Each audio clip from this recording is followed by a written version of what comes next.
യേശുവിൻ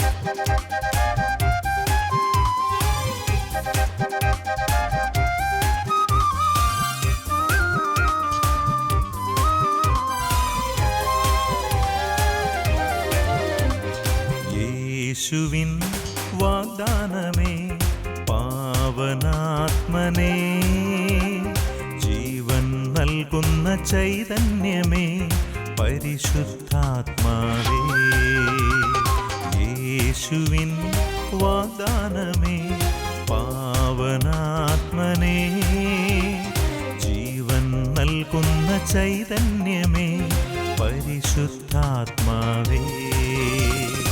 ആത്മാവേ എന്നിൽ നിറയണമേ, ആത്മാവേ എന്നിൽ നിറയണമേ, അഭിഷേകത്തിൻ നിറവായി മാറ്റണമേ, അഭിഷേകത്തിൻ നിറവായി മാറ്റണമേ.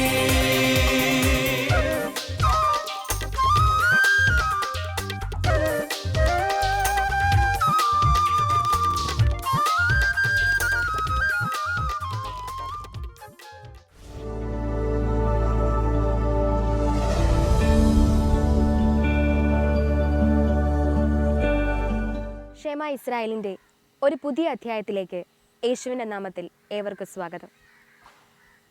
നമ്മുടെ ദൈനംദിന ജീവിതത്തിൽ നാം അഭിമുഖീകരിക്കുന്ന നിരവധി പ്രശ്നങ്ങൾക്ക് നമുക്ക് തനിയെ പരിഹാരം കണ്ടെത്തുവാൻ സാധിക്കാത്തവയാണ്. അത്തരം പ്രശ്നങ്ങളെ എങ്ങനെ നേരിടണമെന്ന് ഭൗതിക ശാസ്ത്രമോ ലോക വിഷയങ്ങളോ നമുക്ക് ഒരറിവും നൽകുന്നില്ല. എന്തുകൊണ്ടാണ് എൻ്റെ ജീവിതത്തിൽ ഇങ്ങനെയൊക്കെ സംഭവിക്കുന്നുവെന്ന് നാം സ്വയം ചോദിക്കുന്ന ചോദ്യങ്ങൾക്ക് ഉത്തരം നൽകേണ്ടത് നമ്മുടെ സൃഷ്ടാവായ ദൈവം തന്നെയാണ്. ദൈവാനുഗ്രഹങ്ങൾ നമ്മുടെ ജീവിതത്തിലേക്ക് കടന്നു വരുവാൻ തടസ്സമായി നിരവധി കാരണങ്ങളുണ്ട്. അവയെപ്പറ്റി ഇന്നത്തെ ഷേമ ഇസ്രായേലിലൂടെ കാരീസ് ഭവനിലെ അനീഷ് മുണ്ടിയാനിക്കലച്ചൻ നമ്മോട് സംസാരിക്കുന്നു.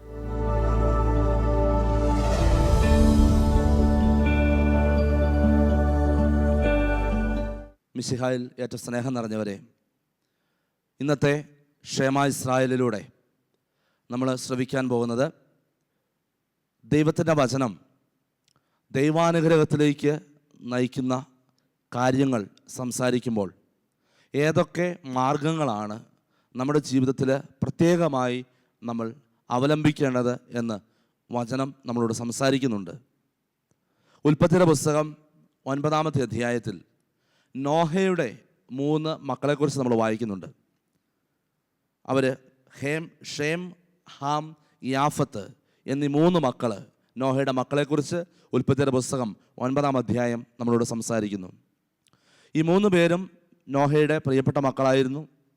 എന്നാൽ ഹാം എന്ന് പറയുന്ന മകൻ തൻ്റെ പിതാവിനെ അവഹേളിക്കുന്ന വിധത്തിൽ പിതാവിൻ്റെ നഗ്നത അവഗണിച്ചുകൊണ്ട് അതിനെ പരസ്യമാക്കുന്ന രീതിയിൽ സംസാരിച്ച് പിതാവിൻ്റെ മനസ്സിൻ്റെ അല്ലെങ്കിൽ പിതാവിൻ്റെ ശാപം ഏറ്റുവാങ്ങിയ വ്യക്തിയായിരുന്നു.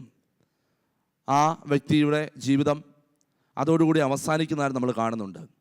എന്നാൽ ഷേമും യാഫത്തും 2 സഹോദരന്മാർ തങ്ങളുടെ പിതാവായ നോഹയുടെ ദൈവത്താൽ തിരഞ്ഞെടുക്കപ്പെട്ട നോഹ എന്ന പിതാവിൻ്റെ നഗ്നത മറയ്ക്കുവാനും അവൻ്റെ ജീവിതത്തെ അവൻ്റെ നഗ്നത മറയ്ക്കുവാനും നാണക്കേടിൽ നിന്ന് അവനെ രക്ഷിക്കുവാനും പരിശ്രമിച്ച് നോഹയുടെ അനുഗ്രഹം നേടിയെടുക്കുന്നതായിട്ട് വചനം നമ്മളെ പഠിപ്പിക്കുന്നു. പിതാക്കന്മാരുടെ അനുഗ്രഹത്തിന് വലിയ വിലയുണ്ടെന്ന് ഉൽപ്പത്തിയുടെ പുസ്തകം 9-ാം അധ്യായം നമ്മളെ പഠിപ്പിക്കുന്നുണ്ട്. കാരണം പിന്നീട് ഇങ്ങോട്ട് വരുന്ന എല്ലാ കാര്യങ്ങളും തലമുറകളിലൂടെ കടന്നു വരുമ്പോൾ നമുക്ക് കാണാൻ സാധിക്കും, ഷേമിൻ്റെയും യാഫത്തിൻ്റെയും തലമുറകൾ അനുഗ്രഹിക്കപ്പെട്ട തലമുറയായി മാറുന്നു. ഷേമിൻ്റെ കുടുംബത്തിലാണ്, തലമുറയിലാണ് അബ്രാം എന്ന് പറയുന്ന വിശ്വാസികളുടെ പിതാവ് ജനിക്കുന്നത്. അതുകൊണ്ട് മാതാപിതാക്കളുടെ അനുഗ്രഹം, പിതാക്കന്മാരുടെ അനുഗ്രഹം വലിയ ഒരു സമ്പത്തായിട്ട് കണക്കാക്കണമെന്ന് ദൈവവചനം നമ്മളെ പഠിപ്പിക്കുന്നു. ദൈവാനുഗ്രഹം നമ്മുടെ ഓരോരുത്തരുടെയും ജീവിതത്തിലേക്ക് കടന്നു വരുവാൻ 2 പ്രധാനപ്പെട്ട കാര്യങ്ങൾ സുവിശേഷങ്ങളിലും അതുപോലെ തന്നെ ദൈവവചന ഭാഗങ്ങളിലും നമുക്ക് മനസ്സിലാക്കാൻ സാധിക്കും. 2 ബന്ധങ്ങൾ, ഒന്ന് ദൈവവുമായിട്ടുള്ള ബന്ധം, 2 സഹോദരങ്ങളുമായിട്ടുള്ള ബന്ധം. അടുത്തിടെ കാണുവാനായിട്ടും പ്രാർത്ഥിക്കുവാനായിട്ടും കടന്നു വന്ന ഒരു കുടുംബത്തിലെ 3 പേര് അവർ സംസാരിച്ചുകൊണ്ടിരിക്കുമ്പോൾ അവരുടെ വീട്ടിലുള്ള വലിയ സാമ്പത്തികമായിട്ടുള്ള ഞെരുക്കങ്ങളെക്കുറിച്ചും വലിയ പ്രശ്നങ്ങളെക്കുറിച്ചുമൊക്കെ അവർ സംസാരിക്കുകയുണ്ടായി. കാര്യങ്ങളൊക്കെ പറഞ്ഞ് അവസാനിപ്പിച്ച് എല്ലാ കാര്യങ്ങളും സംസാരിച്ച ശേഷം അവരുടെ ഈ 2 ബന്ധങ്ങളിൽ എന്തെങ്കിലുമൊക്കെ കുറവുണ്ടായിട്ടുണ്ടോ എന്ന് പരിശോധിക്കുവാനായിട്ട് ഞാൻ ചില ചോദ്യങ്ങളൊക്കെ ചോദിച്ചു. ഈ 2 ബന്ധങ്ങളുണ്ടാകുന്ന കുറവ് ഒരു കുടുംബത്തിൽ ദൈവാനുഗ്രഹത്തിൽ വലിയ കുറവുണ്ടാകുമെന്ന് ദൈവം വളരെ വ്യക്തമായിട്ട് പഠിപ്പിക്കുന്നത് കൊണ്ടാണ് ഈ ഒരു വശം വെച്ച് പരിശോധിച്ചത്. 10 പ്രമാണങ്ങൾ എന്ന് പറയുന്ന മോശയുടെ കൽപ്പനകളെടുത്ത് പരിശോധിച്ചാൽ നമുക്ക് കാണാൻ സാധിക്കും, ദൈവവും മനുഷ്യനുമായുള്ള ബന്ധവും മനുഷ്യർ തമ്മിലുള്ള ബന്ധവും തമ്മിലുള്ള ആ ഒരു ബന്ധത്തിൻ്റെ ഊഷ്മളത നിലനിർത്തുവാൻ വേണ്ടിയാണ് ദൈവം 10 പ്രമാണങ്ങൾ നൽകുന്നത് തന്നെ, ദൈവവുമായിട്ടുള്ള ബന്ധവും സഹോദരങ്ങളുമായിട്ടുള്ള ബന്ധവും. അതുകൊണ്ട് ഞാൻ അവരോട് പല കാര്യങ്ങളും ചോദിച്ചു. അങ്ങനെ പറഞ്ഞു വന്നപ്പോൾ അവർ പറയുന്ന ഒരു കാര്യം ഇതാണ്, ഒരുപാട് നന്മ പ്രവൃത്തികൾ ഈ കുടുംബത്തിലും പലരും ചെയ്യുന്നുണ്ട്. അവരൊക്കെ മറ്റ് പല പ്രസ്ഥാനങ്ങളിലും പ്രത്യയശാസ്ത്രങ്ങളിലുമൊക്കെ പ്രവർത്തിക്കുന്നുണ്ട്. പക്ഷേ എങ്കിലും ദൈവത്തിന് വേണ്ടി അല്ലാതെ ചെയ്യുന്നത്, സഹോദരങ്ങൾക്ക് ഒരുപാട് നന്മകൾ ചെയ്യുന്ന ആളുകളാണ് അവർ. അതിനെ കാരണവർ, കുടുംബത്തിലെ കാരണവർ പറയുന്ന കാര്യം ഇതാണ്, ഞാൻ ഒരുപാട് നന്മ പ്രവൃത്തികൾ ചെയ്യുന്നുണ്ട്, മനുഷ്യർക്ക് ഒരുപാട് നന്മകൾ ചെയ്യുന്നുണ്ട്, എന്നിട്ടും എൻ്റെ ജീവിതത്തിൽ ഇങ്ങനെയൊക്കെ സംഭവിക്കുന്നു. പ്രിയപ്പെട്ടവരെ, അതിനുശേഷം അദ്ദേഹത്തിൻ്റെ വാക്കുകൾ ഞാൻ ശ്രദ്ധിച്ചപ്പോൾ മനസ്സിലായ ഒരു കാര്യം, അദ്ദേഹം ഒരുപാട് നന്മ പ്രവൃത്തികൾ ചെയ്യുന്നുണ്ട്, കയ്യിൽ കിട്ടുന്ന പണവും സമ്പത്തും ഒക്കെ സാമൂഹ്യ സേവനത്തിനായിട്ട് ഉപയോഗിക്കുന്നുണ്ട്. അതുതന്നെയാണ് അദ്ദേഹം പരാമർശിക്കുന്നതും. എന്നാൽ ഇത് ആർക്കു വേണ്ടി ചെയ്യുന്നു എന്നുള്ളത് അദ്ദേഹത്തിൻ്റെ വാക്കുകളിൽ വ്യക്തമാണ്. എനിക്ക് പേര് ലഭിക്കുവാൻ, എൻ്റെ കുടുംബം അറിയപ്പെടുവാനായിട്ട്, എൻ്റെ പേര് 4 പേരുടെ മുമ്പിൽ പറയപ്പെടുവാനായിട്ട് ഒക്കെ ചെയ്യുന്ന പ്രവൃത്തികളായിട്ട് അതിനെ കാണാനായിട്ട് സാധിക്കും. എന്നാൽ ദൈവത്തിൻ്റെ മഹത്വത്തിന് വേണ്ടിയല്ല അദ്ദേഹം ചെയ്യുന്നെന്നുള്ളത് അദ്ദേഹത്തിൻ്റെ വാക്കിൽ നിന്ന് വ്യക്തമാണ്. പ്രിയപ്പെട്ടവർ, അതുകൊണ്ട് ഈ 2 ബന്ധങ്ങൾ തമ്മിലുള്ള പ്രശ്നങ്ങൾ, ഒരുപാട് തടസ്സങ്ങളും കുഴപ്പങ്ങളും കുറവുകളും ഒക്കെ നമ്മുടെ ജീവിതത്തിൽ ഉണ്ടാക്കാനായിട്ട് സാധ്യതയുള്ള മേഖലകളാണ്. ഒന്ന്, ദൈവവുമായിട്ടുള്ള ബന്ധം. നോഹ എന്ന് പറയുന്ന മനുഷ്യൻ ദൈവവുമായിട്ട് നേരിട്ട് ബന്ധം സ്ഥാപിച്ച വ്യക്തിയാണ്. ഭൂമിയിലൊരു ജലപ്രളയം വരുന്നുവെന്നും ഭൂമിയെ മുഴുവൻ നശിപ്പിക്കുവാനും തകർത്ത് കളയാനും അങ്ങനെ പുതിയൊരു തലമുറയെ ഉയർത്തിയെടുക്കുവാനും ദൈവം ആഗ്രഹിക്കുന്നുവെന്നും തിരിച്ചറിഞ്ഞ് ദൈവത്തിൻ്റെ വിളി കേട്ട് ദൈവത്തിന് വേണ്ടി പേടകം നിർമ്മിക്കുകയും ദൈവം പറഞ്ഞതുപോലെ തന്നെ ആ പേടകത്തിലേക്ക് ആളുകളെയും മനുഷ്യരെയും മൃഗങ്ങളെയും ഒക്കെ കയറ്റിവിട്ട് പുതിയൊരു തലമുറയ്ക്ക് ജന്മം നൽകിയ വ്യക്തിയാണ് നോഹ. ദൈവം തിരഞ്ഞെടുത്ത നോഹയുടെ ജീവിതത്തിൽ കുറവുകൾ ഉണ്ടാകുമ്പോൾ അദ്ദേഹം മദ്യപിച്ച് മതോന്മത്തനായിട്ടാണ് അവിടെ നഗ്നനായി കിടന്നുറങ്ങുന്നത്. എന്നാൽ ആ സമയം അദ്ദേഹത്തിൻ്റെ തന്നെ ഒരു മകൻ അദ്ദേഹത്തിൻ്റെ നഗ്നതയെ അനാവരണം ചെയ്യുകയാണ്. എന്ന് പറഞ്ഞാൽ ദൈവം തിരഞ്ഞെടുത്തൊരു വ്യക്തിയുടെ ജീവിതത്തിൽ അത് സ്വന്തം പിതാവാണെങ്കിൽ പോലും ആ പിതാവിനെ മോശക്കാരനായിട്ട് ചിത്രീകരിക്കുകയും ആ പിതാവിനെ മോശക്കാരനായിട്ട് അവഹേളിക്കുകയും ചെയ്യുന്ന പ്രവൃത്തി, അത് ദൈവം പോലും വെറുക്കുന്ന പ്രവൃത്തിയാണെന്ന് ഈ വചനഭാഗത്തിലൂടെ ദൈവം നമ്മളെ വ്യക്തമായിട്ട് പഠിപ്പിക്കുന്നു. നോഹയുടെ അനുഗ്രഹം ഷേമിനും യാഫത്തിനും അവരുടെ തലമുറകളിലേക്കുള്ള അനുഗ്രഹമായി മാറിയെങ്കിൽ, നോഹയുടെ മോശമായ വാക്കുകൾ അല്ലെങ്കിൽ നോഹയുടെ ശാപമുള്ള വാക്കുകൾ ഹാം എന്ന് പറയുന്ന മകൻ്റെ ജീവിതത്തിലേക്ക് അത് തകർച്ചയായിട്ട് കടന്നു വരികയാണ്. പ്രിയപ്പെട്ടവരെ, അതുകൊണ്ട് കുടുംബ ബന്ധങ്ങളിലുള്ള ആ ഒരു ബന്ധം, മാതാപിതാക്കളുമായിട്ടുള്ള ബന്ധം, മക്കളുമായിട്ടുള്ള ബന്ധം ഏറ്റവും ഊഷ്മളമായിട്ട് നിലനിർത്തേണ്ടത് നമ്മുടെ ഓരോരുത്തരുടെയും കടമയാണെന്ന് മനസ്സിലാക്കുക. സഹോദരങ്ങളുമായിട്ടുള്ള ബന്ധം ഏറ്റവും പ്രധാനപ്പെട്ടതാണ്. ദൈവവുമായിട്ടുള്ള ബന്ധത്തിൽ വളരുവാൻ, ദൈവാനുഗ്രഹത്തിൽ വളരുവാനായിട്ട് ആവശ്യമാണ്. പിന്നീട് നമ്മൾ കാണുന്നുണ്ട് ഉൽപ്പത്തിയുടെ പുസ്തകം 11-ാമത്തെ അധ്യായത്തിൽ ഈ ഷേമിൻ്റെ പിതാവിനാൽ അനുഗ്രഹിക്കപ്പെട്ട ഷേമിൻ്റെ തലമുറയിലാണ് അബ്രാഹത്തിൻ്റെ പിതാവായ തേര ജനിക്കുന്നത്. ആ തേര ഒരു തീരുമാനമെടുക്കുന്നുണ്ട് കാനാനിലേക്ക് പോകുവാൻ. എന്നാൽ അദ്ദേഹത്തിന് പോകാൻ സാധിക്കുന്നില്ല. കാനാനിലേക്കുള്ള വഴിയിൽ വെച്ച് തേര മരിക്കുന്നു. അതിനുശേഷം അബ്രാം ആ ദൗത്യം ഏറ്റെടുക്കുകയാണ്. എന്ന് പറഞ്ഞാൽ ദൈവം നൽകുമെന്ന് വാഗ്ദാനം ചെയ്ത ഒരു ദേശത്തേക്ക് ആദ്യമായിട്ട് പുറപ്പെടുന്ന വ്യക്തി അബ്രാമാണ്. അബ്രാം ഇതിനുവേണ്ടി ഒരു തീരുമാനമെടുക്കുന്നു. തേരായുടെ പിന്നാലെ അദ്ദേഹം തീരുമാനമെടുക്കുന്നു. അങ്ങനെ ഒരു തീരുമാനമെടുക്കുമ്പോൾ ദൈവം അബ്രാഹത്തെ വിളിക്കുകയാണ്. അബ്രാഹത്തോട് പറയുകയാണ്, നീ നിൻ്റെ കുടുംബക്കാരെയും നിൻ്റെ ചാർച്ചക്കാരെയും നിൻ്റെ പ്രിയപ്പെട്ട സ്ഥലവും എല്ലാം ഉപേക്ഷിച്ച് നിൻ്റെ പിന്നാലെ വരിക. 12-ാമത്തെ അധ്യായത്തിൽ വചനം പഠിപ്പിക്കുന്നു, നിൻ്റെ ദേശത്തെയും ബന്ധുക്കളെയും പിതൃഭവനത്തെയും വിട്ട് ഞാൻ കാണിച്ചു തരുന്ന ദേശത്തേക്ക് പോവുക എന്ന് പറഞ്ഞാൽ, പ്രിയപ്പെട്ടവരെ, അവിടെ ഒരു ഉപേക്ഷ, ദൈവത്തിന് വേണ്ടി മറ്റു പലതിനെയും ഉപേക്ഷിക്കുവാനായിട്ട് ദൈവം അബ്രാഹത്തോട് പറയുകയാണ്. ദൈവാനുഗ്രഹം കടന്നു വരുന്ന ഒരു വഴിയാണ്. ദൈവത്തിന് വേണ്ടി പലതിനെയും ഉപേക്ഷിക്കുവാനായിട്ട് നമുക്ക് സാധിക്കണം. അബ്രാഹം വിശ്വാസികളുടെ പിതാവായി മാറി. അബ്രാഹം അനുഗ്രഹിക്കപ്പെട്ട ജനത്തിൻ്റെ പിതാവായി മാറി.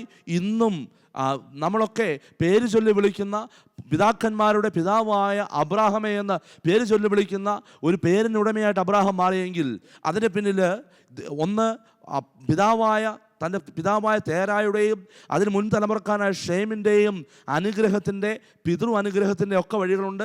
രണ്ടാമതായിട്ട് ദൈവം പറയുമ്പോൾ ചിലതിനെയൊക്കെ ഉപേക്ഷിക്കുവാനായിട്ടുള്ള തീരുമാനം അതിൻ്റെ പിന്നിലുണ്ട്. നിൻ്റെ പിതൃഭവനത്തെയും നിൻ്റെ ബന്ധുക്കളെയും നിൻ്റെ ചാർച്ചക്കാരെയും നിൻ്റെ സ്ഥലത്തെയും ഒക്കെ വിട്ടുപോകുവാനുള്ള ഒരു വലിയ നിർദ്ദേശം അത് അബ്രാഹാം തൻ്റെ ഹൃദയത്തിൽ ഏറ്റെടുക്കുകയാണ്. എൻ്റെ പ്രിയപ്പെട്ടവരെ, നമ്മുടെയൊക്കെ ജീവിതത്തിൽ ദൈവം ആഗ്രഹിക്കുന്ന കാനാൻ ദേശത്തേക്ക് എന്ന് പറഞ്ഞാൽ സമൃദ്ധിയുടെ സ്ഥലം. ഞാനിങ്ങനെയാണ് വിശ്വസിക്കുന്നത്. കാനാൻ ദേശം എന്ന് ദൈവം പഠിപ്പിക്കുന്നത് ദൈവം ഒരുക്കി വെച്ചിരിക്കുന്ന അനുഗ്രഹങ്ങളുടെ സ്ഥലമാണ്. ഇസ്രായേൽ കാനാൻ ദേശത്തേക്ക് വരുമ്പോൾ നമുക്ക് കാണാൻ സാധിക്കും അവർ അധ്വാനിച്ചിട്ടില്ലാത്ത ഫലങ്ങളും അവർ അധ്വാനിച്ചിട്ടില്ലാത്ത സമ്പത്തും ഒക്കെയാണ് അവരുടെ കയ്യിലേക്ക് ദൈവം കൊടുക്കുന്നത്. എൻ്റെ പ്രിയപ്പെട്ടവരെ, ഈ കാനാൻ ദേശം എന്ന് പറഞ്ഞാൽ ഞാനും നിങ്ങളുമൊക്കെ ആഗ്രഹിക്കുന്ന അനുഗ്രഹങ്ങളുടെ ആ സമയം തന്നെയാണ്. ഞാനും നിങ്ങളുമൊക്കെ ആഗ്രഹിക്കുന്ന ആ അനുഗ്രഹങ്ങളുടെ കലവറയാണ്. പക്ഷേ അതിലേക്ക് കടന്നു വരുവാനുള്ള ഒരു വഴി ഉപേക്ഷയാണ്. ചിലതിനെയൊക്കെ ഉപേക്ഷിക്കുവാനായിട്ട് ദൈവം നമ്മളോട് ആവശ്യപ്പെടുന്നുണ്ട്. ഈ ഭൂമിയിൽ നമുക്ക് സ്വന്തമായിട്ട് എല്ലാത്തിനെയും കൊണ്ടു നടക്കാൻ പറ്റില്ല. എല്ലാ കാര്യങ്ങളും നമുക്ക് ഇഷ്ടമുള്ളതാണെന്ന് കരുതി അതിനെല്ലാം സ്വീകരിക്കാൻ പറ്റില്ല. ദൈവം നന്മയും തിന്മയും ഒക്കെ ഒരുക്കി വെച്ചിട്ടുണ്ട്. ദൈവവചനത്തിൻ്റെ വെളിച്ചത്തിൽ എന്താണ് നന്മയെന്നും എന്താണ് തിന്മയെന്നും തിരിച്ചറിയുവാനായിട്ട് സാധിക്കണം. ചിലപ്പോൾ ചിലരൊക്കെ പറയാറുണ്ട്, അതെനിക്ക് നന്മയായിട്ട് തോന്നി, അതുകൊണ്ട് ഞാൻ തിരഞ്ഞെടുത്തു. മദ്യപാനത്തെക്കുറിച്ചും മയക്കുമരുന്നിനെക്കുറിച്ചും ഇഷ്ടങ്ങളനുസരിച്ച് പോകുന്നതിനെക്കുറിച്ചും സുഖഭോഗങ്ങളുടെ വഴിയുള്ള ജീവിതത്തെക്കുറിച്ചും സമ്പത്തിന് വേണ്ടിയും സ്വത്തിന് വേണ്ടിയും ആഗ്രഹങ്ങൾക്ക് വേണ്ടിയും ഒക്കെ പരക്കം പായുന്നതിന് പിന്നിലും ചിലരൊക്കെ കണ്ടുപിടിക്കാറുണ്ട് അതെനിക്കിഷ്ടമായത് ഞാൻ ചെയ്തു. പ്രിയപ്പെട്ടവരെ, നമുക്ക് ഓരോരുത്തർക്കും ഇഷ്ടമായത് ചെയ്യാനല്ല ദൈവം നമ്മളെ വിളിച്ചിരിക്കുന്നത്. ചിലതിനെയൊക്കെ ഉപേക്ഷിക്കുന്നതാണ് ദൈവാനുഗ്രഹത്തിലേക്ക് കടന്നു വരുവാനുള്ള പ്രധാനപ്പെട്ട മാർഗം. അബ്രാഹാം തൻ്റെ പിതൃഭവനത്തെയും തൻ്റെ ബന്ധുക്കളെയും അബ്രാഹാം തൻ്റെ സ്ഥലത്തെയും തനിക്ക് ഉണ്ടായിരുന്ന സ്ഥലത്തെയും ഒക്കെ ഉപേക്ഷിച്ചാണ് കാനാൻ ദേശം ലക്ഷ്യമാക്കി യാത്രയാകുന്നത്. ദൈവം വാഗ്ദാനം ചെയ്തിരിക്കുന്നത് എനിക്കും നിങ്ങൾക്ക് ലഭ്യമാകണമെങ്കിൽ ഞാനും നിങ്ങളും പലതിനെയും ഉപേക്ഷിക്കേണ്ടതുണ്ട്. എൻ്റെ പ്രിയപ്പെട്ടവരെ, നമ്മുടെ ദൈവം ആഗ്രഹിക്കാത്തത്, ദൈവവചനം പറയാത്തത്, ദൈവവചനം നിഷേധിക്കുന്നതായിട്ടുള്ള കാര്യങ്ങളെ ഉപേക്ഷിക്കുക നമുക്ക് ഏറ്റവും പ്രധാനപ്പെട്ട കാര്യമാണ്. ചിലപ്പോഴൊക്കെ പ്രാർത്ഥിക്കാനായിട്ട് പല ചെറുപ്പക്കാരും കടന്നു വരുമ്പോൾ അവരുടെ കൈകളിലും അവരുടെ കഴുത്തിലുമൊക്കെ അണിഞ്ഞിരിക്കുന്ന ചില പ്രത്യേക തരത്തിലുള്ള ആഭരണങ്ങളും ചില പ്രത്യേക തരത്തിലുള്ള അടയാളങ്ങളുമൊക്കെ കാണുമ്പോൾ അതൊക്കെ ഉപേക്ഷിക്കാനായിട്ട് ഞാൻ അവരോട് പറയാറുണ്ട്.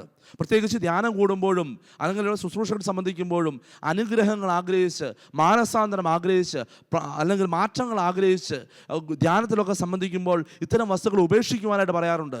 ചിലരൊക്കെ ചോദിക്കാറുണ്ട്, അച്ഛാ ഇതും ദൈവവുമായിട്ട് എന്താ ബന്ധം, ഇതും വിശ്വാസമായിട്ട് എന്താ ബന്ധം? എൻ്റെ പ്രിയപ്പെട്ടവരെ, എല്ലാം കൂടെ കൊണ്ട് നടക്കുവാനായിട്ട് ദൈവം നമ്മളെ അനുവദിക്കുന്നില്ല. ചിലതിനെയൊക്കെ ഉപേക്ഷിച്ചുകൊണ്ടുള്ള ഒരു ജീവിതം എങ്കിൽ മാത്രമേ ദൈവാനുഗ്രഹം സ്വന്തമാക്കാനായിട്ട് സാധിക്കുകയുള്ളൂ. നമ്മൾ ഈ വചനം കേൾക്കുമ്പോൾ നമ്മുടെ ജീവിതത്തിൽ എവിടെയൊക്കെയാണോ ദൈവവചനം നിഷേധിക്കുന്നത്, ഞാനും നിങ്ങളും കൈപ്പിടിയിൽ വെച്ചിരിക്കുന്നത്, അതായിരിക്കും ദൈവാനുഗ്രഹത്തിലേക്ക് നമ്മളെ കൊണ്ടുപോകാനുള്ള ഏറ്റവും വലിയ തടസ്സമായിട്ട് മാറുന്നത്. അബ്രാഹാം അങ്ങനെ കർത്താവിൻ്റെ കൽപ്പന അനുസരിച്ച് പുറപ്പെട്ട് കാനാൻ ദേശത്ത് എത്തിച്ചേർന്നെന്ന് വചനം പറയുന്നു. ഉപേക്ഷിക്കേണ്ടതിനെ ഉപേക്ഷിച്ചിട്ട് യാത്ര തുടരുമ്പോൾ എത്തിച്ചേരേണ്ടടുത്ത് എത്തിച്ചേരുമെന്ന് ഉറച്ചു വിശ്വസിക്കുക. ഉപേക്ഷിക്കേണ്ടവയെ ഉപേക്ഷിച്ചിട്ട് ദൈവവചനം പ്രകാരം ഉപേക്ഷിക്കേണ്ടതിനെ ഉപേക്ഷിക്കുമ്പോൾ കാനാൻ ദേശത്തേക്കുള്ള യാത്രയിലാണ്. കാനാൻ ദേശത്ത് എത്തിച്ചേരുമ്പോൾ അബ്രാഹാം തന്നെ കൈവെടിയാത്ത, തന്നെ കൂടെ നിർത്തിയ, തനിക്ക് വാഗ്ദാനം ചെയ്തത് നൽകിയ, കാനാൻ ദേശം നൽകിയ ദൈവത്തെ മറക്കുന്നില്ല. വചനം പഠിപ്പിക്കുന്നു, അബ്രാം ആ ദേശത്തിലൂടെ സഞ്ചരിച്ച് ഷെക്കേമിൽ മോറയുടെ ഓക്കുമരം വരെയെത്തി. അക്കാലത്ത് കാനാൻകാർ അവിടെ പാർത്തിരുന്നു. കർത്താവ് അബ്രാമിന് പ്രത്യക്ഷപ്പെട്ട് അരുളി ചെയ്തു, ഈ നാട് നിന്റെ സന്തതികൾക്ക് ഞാൻ കൊടുക്കും. തനിക്ക് പ്രത്യക്ഷപ്പെട്ട കർത്താവിന് അബ്രാം അവിടെ ഒരു ബലിപീഠം പണിതു. എൻ്റെ പ്രിയപ്പെട്ടവരെ, ആദ്യമായി ഏകദൈവ ആരാധന ആരംഭിക്കുന്നത് അബ്രാഹാമിലൂടെയാണ്.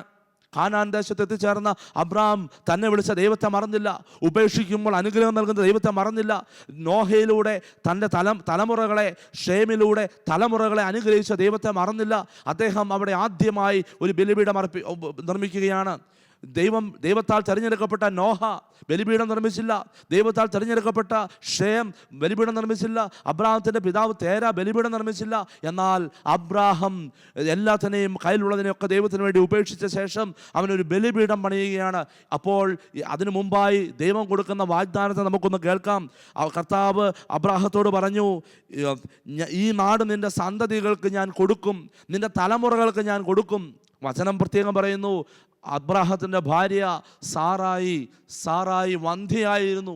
വന്ധ്യയായ ഭാര്യയുള്ള അബ്രാഹത്തോടാണ് ദൈവം കൊടുക്കുന്ന നിർദ്ദേശം, ഈ തലമുറ നിന്റെ സന്തതികൾക്ക് ഞാൻ കൊടുക്കും.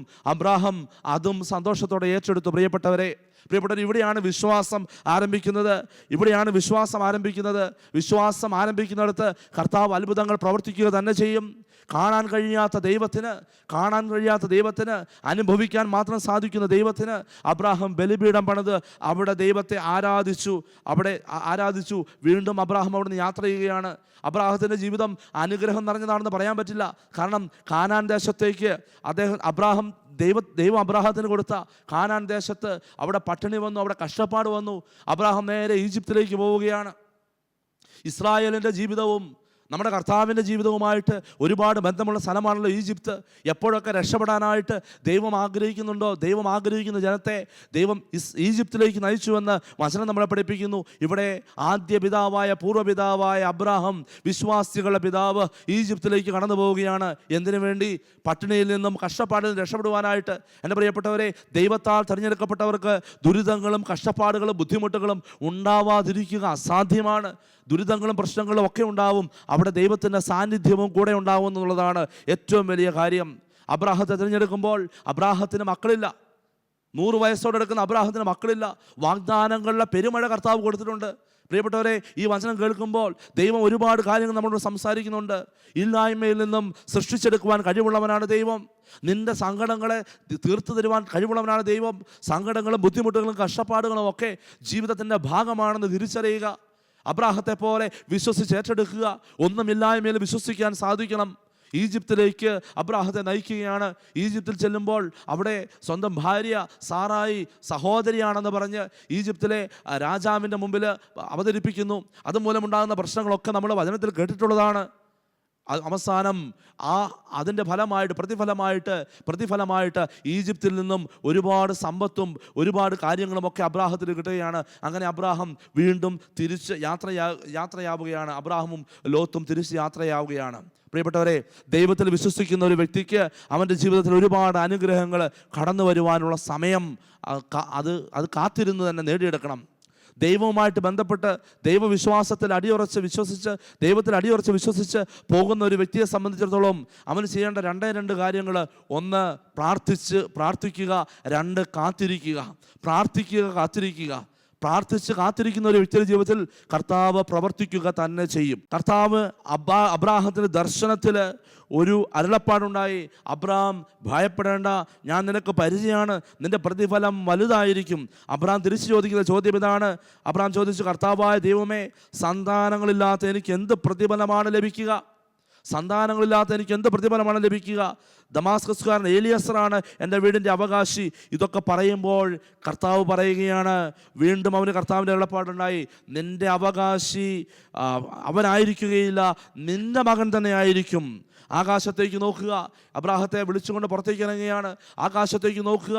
അവിടുത്തെ നക്ഷത്രങ്ങൾ എണ്ണമെടുക്കാൻ നിനക്ക് സാധിക്കുമോ? നിന്റെ സന്താന പരമ്പരയും അതുപോലെ തന്നെ ആയിരിക്കും.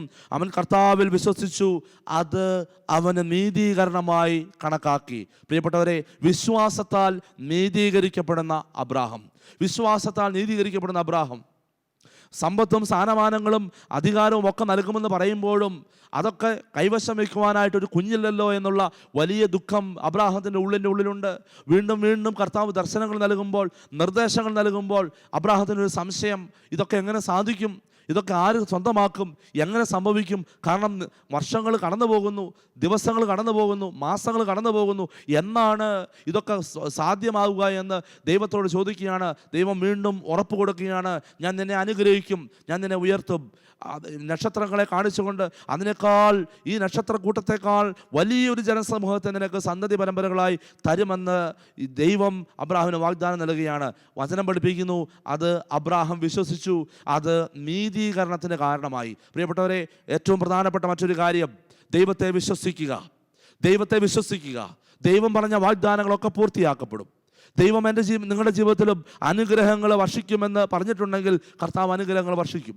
വചനം നമ്മളെ പഠിപ്പിക്കുന്നു, ഈശോ നമ്മളെ പഠിപ്പിക്കുന്നു, കർത്താവ് നമ്മളെ പഠിപ്പിക്കുന്നു, എൻ്റെ നാമത്തിൽ നിങ്ങൾ പിതാവിനോട് ചോദിക്കുന്നു എന്തും ഞാൻ നിങ്ങൾക്ക് തരും. ചോദിക്കുമ്പോൾ നിങ്ങൾക്ക് ലഭിക്കും, അന്വേഷിക്കും നിങ്ങൾ കണ്ടെത്തും, മുട്ടുവിൽ നിങ്ങൾക്ക് തുറന്നു കിട്ടും. പ്രിയപ്പെട്ടവരെ, ചോദിക്കുന്നവർ ലഭിക്കുന്നു, അന്വേഷിക്കുന്നവർ കണ്ടെത്തുന്നു, മുട്ടുന്നവർ തുറന്നു കിട്ടുന്നു. ഇതൊക്കെ വാഗ്ദാന വചനങ്ങളാണ്. കർത്താവ് നൽകുന്ന വാഗ്ദാന വചനങ്ങളെ വിശ്വസിക്കുക. കർത്താവ് നൽകുക തന്നെ ചെയ്യും. വിശ്വസിക്കുക, കാത്തിരിക്കുക. അതുകൊണ്ടാണ് പറഞ്ഞത്, രണ്ട് കാര്യങ്ങൾ എൻ്റെ നിങ്ങളുടെ ജീവിതത്തിൽ ഉണ്ടായിരിക്കേണ്ടത്: പ്രാർത്ഥിക്കുക, കാത്തിരിക്കുക. പ്രാർത്ഥിച്ച് കാത്തിരിക്കുന്ന ഒരു വ്യക്തിയുടെ ജീവിതത്തിൽ ഒരിക്കലും ദൈവം തിന്മയായത് നൽകുകയില്ല. ദൈവം നമുക്ക് നൽകാൻ ആഗ്രഹിക്കുന്ന നന്മ, നമ്മളെ വളർത്താൻ ആഗ്രഹിക്കുന്ന നന്മ നമ്മുടെ ജീവിതത്തിൽ ചൊരിയുക തന്നെ ചെയ്യും. ആ ഒരു കാത്തിരിപ്പിന് വേണ്ടി നമുക്ക് പരിശ്രമിക്കാം. ഈ വചനത്തിൽ നമ്മൾ കേട്ടതുപോലെ പിതാക്കന്മാരുടെ അനുഗ്രഹവും, അതുപോലെ തന്നെ പിതാക്കന്മാരുടെ അനുഗ്രഹവും ബാക്കി ദൈവവുമായിട്ട് ബന്ധപ്പെട്ട സഹോദരങ്ങളുമായിട്ടുള്ള ബന്ധവും, അതുപോലെ ദൈവവിശ്വാസത്തിൽ അടിയുറച്ച് ദൈവം നൽകിയിരിക്കുന്ന വാഗ്ദാനങ്ങൾ പൂർത്തീകരിക്കപ്പെടും അടിയുറച്ച് വിശ്വസിച്ച് ഓരോ ദിവസവും നമുക്ക് മുന്നോട്ട് പോകാം. അതിനുവേണ്ടി നമ്മളെ ദൈവം സഹായിക്കട്ടെ. ഈ ആരാധനയിലൂടെ ദൈവകരങ്ങളിലേക്ക് നമ്മളെ തന്നെ പരിപൂർണമായി സമർപ്പിച്ച് വിശ്വാസത്തോടെ നമുക്ക് പ്രാർത്ഥിച്ച് കാത്തിരിക്കാം. ദൈവം നിങ്ങളെ അനുഗ്രഹിക്കട്ടെ. ആമേൻ.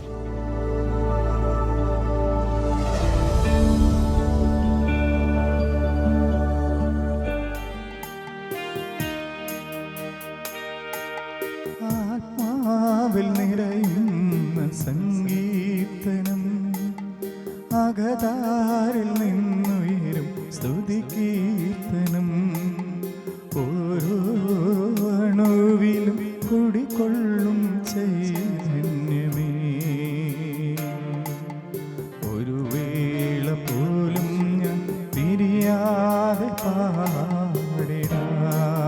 കരങ്ങൾ വീശി ആരാധന യേശുവേ, ആരാധന യേശുവേ, എല്ലാവരും ആരാധന യേശുവേ, ആരാധന യേശുവേ. കണ്ണുകളിൽ ഈശോയിലേക്ക് തന്നെ എല്ലാവരും ഉറപ്പിച്ച് കരങ്ങൾ കൂപ്പി നമ്മൾ ദിവ്യകാരുണ്യനാഥൻ്റെ മുമ്പിലാണെന്നുള്ള ഓർമ്മയോടെ ശിരസ് നമിച്ച് നമുക്ക് ഈശോയെ ആരാധിക്കാം. പരിശുദ്ധ പരമ ദിവ്യകാരുണ്യനാഥനായ ഈശോയ്ക്ക് എന്നേരവും ആരാധനയും സ്തുതിയും പുകഴ്ചയും ഉണ്ടായിരിക്കട്ടെ. ദിവ്യകാരുണ്യത്തിലെ ഈശോയെ നമുക്ക് നോക്കാം. പ്രിയമുള്ളവരെ, കർത്താവ് നമ്മുടെ ഭവനങ്ങളിലേക്ക് കടന്നു വരുവാൻ ആഗ്രഹിക്കുന്ന സമയമായത്. അവൻ്റെ വചനം കേൾക്കുവാൻ ആരൊക്കെ അവൻ്റെ അടുത്ത് കൂടിയോ അവരെയൊക്കെ അനുഗ്രഹിച്ച് പറഞ്ഞയച്ച ദൈവം തന്നെയാണ് ദിവ്യകാരുണ്യമായി നമ്മുടെ മുമ്പിലേക്ക് കടന്നു വന്നിരിക്കുന്നത്. 2-3 പേർ എൻ്റെ നാമത്തിൽ ഒരുമിച്ച് കൂടുമ്പോൾ നിങ്ങളുടെ മധ്യേ ഞാൻ ഉണ്ടായിരിക്കുമെന്ന് വാഗ്ദാനം ചെയ്ത കർത്താവ് ഈ ആരാധനയിൽ നമ്മുടെ ഓരോരുത്തരുടെയും ഭവനങ്ങളിലേക്ക് കടന്നു വരുന്നുണ്ട്. കരങ്ങൾ ഹൃദയത്തോട് ചേർത്ത് വെച്ച് ഈശോയെ നോക്കി നമ്മൾ കേട്ട വചനത്തിൻ്റെ വെളിച്ചത്തിൽ ദൈവവും സഹോദരങ്ങളുമായുള്ള ബന്ധത്തെ നമുക്കൊന്ന് പരിശോധിക്കാം. ദൈവവുമായിട്ടുള്ള ബന്ധത്തെ മുറിക്കുന്ന വിധത്തിലുള്ള വാക്കുകളോ പ്രവൃത്തികളോ ചിന്തകളോ ഒക്കെ നമ്മുടെ ജീവിതത്തിലൂടെ കടന്നു പോയിട്ടുണ്ടെങ്കിൽ ഈശോയുടെ മുമ്പിൽ നമുക്ക് മാപ്പ് ചോദിക്കാം. പിതാവായ ദൈവം തൻ്റെ പുത്രനെ ലോകത്തിലേക്ക് അയച്ചത് ഈ ലോകവുമായി രമ്യതപ്പെടാൻ വേണ്ടിയാണ്. കർത്താവേ, അങ്ങയുടെ പിതാവുമായി ഉള്ള സ്നേഹബന്ധത്തിൽ തകർച്ചകളും കുറവുകളുമൊക്കെ വന്ന മക്കൾ ഇപ്പോൾ ഈ ശുശ്രൂഷയുടെ ഭാഗമായി അങ്ങയുടെ മുമ്പിൽ പ്രാർത്ഥിക്കുമ്പോൾ പിതാവിനോട് അഭ്യർത്ഥിച്ച് ഇവരുടെ പാപങ്ങളും കുറവുകളും ഒക്കെ ഇളച്ച് ഇവരെ അനുഗ്രഹത്തിലേക്ക് നയിക്കണമേ. ഈശോയെ, ഈ ദിവ്യകാരുണ്യത്തിൽ നിന്ന് പുറപ്പെടുന്ന ശക്തി കൊണ്ട് പിതാവായ ദൈവത്തിൻ്റെ സ്നേഹം ഇവരുടെ ഭവനങ്ങളിലേക്ക് എത്തിക്കണമേ. ഒപ്പം ഞങ്ങൾ വചനത്തിലൂടെ ധ്യാനിച്ചതുപോലെ ഞങ്ങളുടെ സഹോദരങ്ങളുമായുള്ള ബന്ധം, ഞങ്ങളുടെ കുടുംബാംഗങ്ങളുമായുള്ള ബന്ധം, ഞങ്ങളുടെ അയൽവക്കക്കാരുമായുള്ള ബന്ധം, അവിടെയുള്ള വിള്ളലുകളും ക്ഷമിക്കാൻ പറ്റാത്ത മേഖലകളുമൊക്കെ കർത്താവെ അങ്ങയുടെ മുമ്പിലേക്ക് സമർപ്പിക്കുന്നു. വാക്കുകൊണ്ട്, പ്രവൃത്തി കൊണ്ട്, ചിന്ത കൊണ്ട് ഞങ്ങളുടെ സഹോദരങ്ങളിൽ നിന്നും അകന്നു പോകുമ്പോൾ ഞങ്ങളിലേക്ക് ദൈവാനുഗ്രഹം കുറയുമെന്ന് ഞങ്ങൾ വചനത്തിലൂടെ തിരിച്ചറിഞ്ഞു. കർത്താവെ, സഹോദരങ്ങളുമായി രമ്യതപ്പെടുവാൻ, സ്നേഹത്തിൽ ഒന്നായി ജീവിക്കുവാൻ ഞങ്ങളെ സഹായിക്കണമേ. കർത്താവെ, ഞങ്ങൾ ക്ഷമിക്കാൻ കഴിയാത്ത വിധത്തിൽ ഒത്തിരിയേറെ ഭിന്നതയുമായി വിദ്വേഷവുമായി കഴിയുന്ന മക്കളെ ഒരു നിമിഷം അങ്ങയുടെ കരങ്ങളിൽ ഞങ്ങൾ സമർപ്പിച്ച് പ്രാർത്ഥിക്കുന്നു. അവരോട് ക്ഷമിക്കുവാനും സ്നേഹിക്കുവാനും ദൈവാനുഗ്രഹം സ്വന്തമാക്കുവാനും അങ്ങ് ഞങ്ങളെ സഹായിക്കണമേ. ഹൃദയത്തോട് ചേർത്ത് വെച്ച കരങ്ങൾ എല്ലാവരും ദിവ്യകാരുണ്യ നാഥൻ്റെ മുമ്പിലേക്ക് ഉയർത്തിപ്പിടിച്ചുകൊണ്ട് സ്തുതിച്ച് പ്രാർത്ഥിക്കട്ടെ. ഹല്ലേലൂയ ഹല്ലേലൂയ ഹല്ലേലൂയ ഹല്ലേലൂയ ഹല്ലേലൂയ. കരങ്ങൾ ഉയർത്തി സ്തുതിക്കട്ടെ. ഈശോയെ പിതാവുമായിട്ടുള്ള രമ്യതയുടെ അടയാളമായി അങ്ങ് ദിവ്യകാരുണ്യമായി ഞങ്ങളുടെ കൂടെയുണ്ട്. പിതാവായ ദൈവവുമായി ഞങ്ങളെ രമ്യതപ്പെടുവാൻ സഹായിക്കണമേ. ഞങ്ങളുടെ സഹോദരങ്ങളുമായി രമ്യതപ്പെടുവാൻ സഹായിക്കണമേ. എല്ലാ വഴക്കുകളും വിദ്വേഷങ്ങളും എല്ലാ ഭിന്നതകളും മാറ്റിക്കളയുവാൻ ഈശോയെ അങ്ങ് ഞങ്ങളെ സഹായിക്കണമേ. യേശുവെ നന്ദി, യേശുവെ സ്തുതി, യേശുവെ ആരാധന, യേശുവെ മഹത്വം, യേശുവെ ആരാധന, യേശുവെ മഹത്വം. ഒരു നിമിഷം കണ്ണുകളടയ്ക്കാം. കണ്ണുകളടച്ച് ഈശോയുടെ സാന്നിധ്യം തിരിച്ചറിയുക. നമ്മുടെ കുടുംബത്തിലേക്ക് തകർച്ചകളായി കടന്നു വന്നത് ബന്ധങ്ങളിലെ വിള്ളലുകളാവാം. പിതാവായ ദൈവവുമായുള്ള ബന്ധം, സഹോദരങ്ങളുമായുള്ള ബന്ധം, ആ മേഖലയിലൂടെ കടന്നു വന്ന തിന്മയുടെ സ്വാധീനം, പൈശാചിക ബന്ധനം നമ്മുടെ ജീവിതത്തിൽ നിന്ന് മാറിപ്പോകട്ടെ. ദൈവകൽപ്പനകൾ നിരസിക്കുന്നത് വഴി, ലംഘിക്കുന്നത് വഴി കടന്നു വന്ന എല്ലാ തിന്മയുടെ സ്വാധീനങ്ങളും മാറിപ്പോകാൻ ആഗ്രഹിച്ച് പ്രാർത്ഥിക്കട്ടെ. പൂർവികരിലൂടെയോ നമ്മളിലൂടെയോ ഒക്കെ കടന്നു വന്ന പാപങ്ങൾ നമ്മുടെ കുടുംബത്തിൽ നിന്ന് തകർച്ചയായി, നാശങ്ങളായി, നഷ്ടങ്ങളായി ഭവിക്കുന്നുണ്ടെങ്കിൽ അതെല്ലാം മാറിപ്പോകാൻ വേണ്ടി പ്രാർത്ഥിക്കട്ടെ. കാണപ്പെടുന്ന സഹോദരനെ സ്നേഹിക്കാത്തവന് കാണപ്പെടാത്ത ദൈവത്തെ സ്നേഹിക്കുക സാധ്യമല്ലെന്ന് അരുളി ചെയ്ത കർത്താവേ, സഹോദരങ്ങളെ സ്നേഹിക്കാത്തത് മൂലം ഞങ്ങളുടെ ജീവിതത്തിലേക്ക് കടന്നു വന്നിരിക്കുന്ന സകല തിന്മയുടെയും കുറവുകളുടെയും മേഖലയിൽ കർത്താവെ, ആ മേഖലയിലൂടെ കടന്നു വന്ന പൈശാചിക ബന്ധനങ്ങൾ, തിന്മയുടെ സ്വാധീനങ്ങൾ, ദുരാത്മാക്കൾ മാറിപ്പോകട്ടെ എന്ന് ഞങ്ങൾ പ്രാർത്ഥിക്കുന്നു. കരങ്ങൾ ഈശോയിലേക്ക് ഉയർത്തിപ്പിടിച്ചുകൊണ്ട് എല്ലാവരും പ്രാർത്ഥിക്കട്ടെ. കർത്താവെ, പൗരോഹിത്യത്തിൻ്റെ അധികാരത്തോടെ, ഇന്ന് ഈ മക്കൾ കേട്ട വചനത്തിൻ്റെ അധികാരശക്തിയോടെ, ദിവ്യകാരുണ്യനാഥനായ ഈശോയുടെ അധികാരശക്തിയോടെ സഭയോട് ചേർന്ന് ഈ മക്കളുടെ മേലുള്ള സകല തിന്മയുടെ സ്വാധീനങ്ങളും ദൈവസ്നേഹത്തിൻ്റെയും സഹോദര സ്നേഹത്തിൻ്റെയും വിള്ളൽ വഴി ഉണ്ടായ സകല തിന്മയുടെ സ്വാധീന ശക്തികളെയും യേശുനാമത്തിൽ പൗരോഹിത്യ അധികാരത്തോടെ ഈ മക്കളുടെ വ്യക്തിജീവിതത്തിൽ നിന്നും ഇവരുടെ കുടുംബത്തിൽ നിന്നും ദൂരെ മാറിപ്പോകട്ടെ എന്ന് പൗരോഹിത്യത്തിൻ്റെ അധികാരത്തോടെ കൽപ്പിക്കുന്നു. ഹല്ലേലൂയ ഹല്ലേലൂയ. കരങ്ങൾ ഉയർത്തി സ്തുതിച്ച് പ്രാർത്ഥിക്കട്ടെ. ഹല്ലേലൂയ ഹല്ലേലൂയ ഹല്ലേലൂയ ഹല്ലേലൂയ ഹല്ലേലൂയ ഹല്ലേലൂയ ഹല്ലേലൂയ. അനുഗ്രഹത്തിന് തടസ്സമായി നിൽക്കുന്ന എല്ലാ തിന്മയുടെ സ്വാധീനങ്ങളും മാറിപ്പോകട്ടെ. ഹല്ലേലൂയ ഹല്ലേലൂയ ഹല്ലേലൂയ ഹല്ലേലൂയ ഹല്ലേലൂയ. യേശുവേ നന്ദി. നമുക്ക് മുട്ടുകുത്തി ദിവ്യകാരുണ്യനാഥന്റെ ആശീർവാദം സ്വീകരിക്കാം. ആയിരുന്നോനും ആയിരിക്കുന്നോനും വരുവാനിരിപ്പോനും സർവശക്തനും നിത്യനുമായ ദിവ്യ കുഞ്ഞാടേ, നീ മാത്രം പരിശുദ്ധൻ പരിശുദ്ധൻ.